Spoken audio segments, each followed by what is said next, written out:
আমরা দেশকে ভালোবাসার মজা শিখে গেছি। স্টুডেন্টদের হল বন্ধ করে দেওয়া হয়। আমি যখন লিখি যে 30 জন মেয়েকে আমি আমার বাসায় জায়গা দিব, আমার বাসায় হুমকি দেওয়া হয়।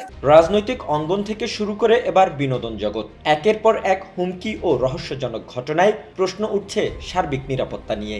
ওসমান হাদির ওপর প্রকাশ্য হামলায় মৃত্যুর ঘটনা, এনসিপি নেত্রীর রহস্যজনক মৃত্যু, হান্নান মাসুদকে প্রকাশ্যে হুমকি, এই ধারাবাহিকতার মধ্যেই এবার টার্গেটে দেশের চলচ্চিত্র ও টেলিভিশন অঙ্গনের 3 পরিচিত মুখ।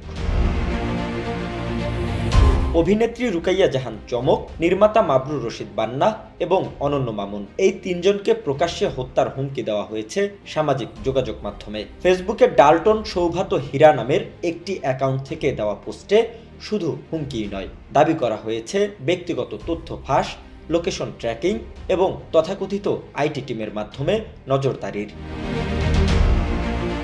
পোস্টে কুরুচিপূর্ণ ভাষায় আক্রমণ করা হয় নির্মাতা অনন্য মামুনকে।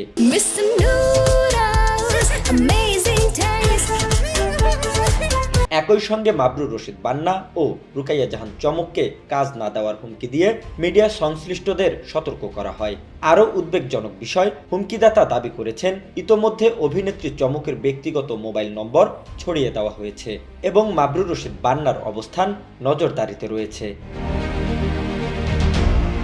এর আগেও একই অ্যাকাউন্ট থেকে ইনকিলাব মঞ্চের মুখপাত্র শরীফ ওসমান হাদিকে হুমকি দেওয়ার অভিযোগ রয়েছে, যা পরে বাস্তব হামলায় রূপ নেয়। তাহলে কি এই হুমকিগুলো নিছক অনলাইন আতঙ্ক নয়, নাকি পরিকল্পিত হত্যার পূর্বাভাস?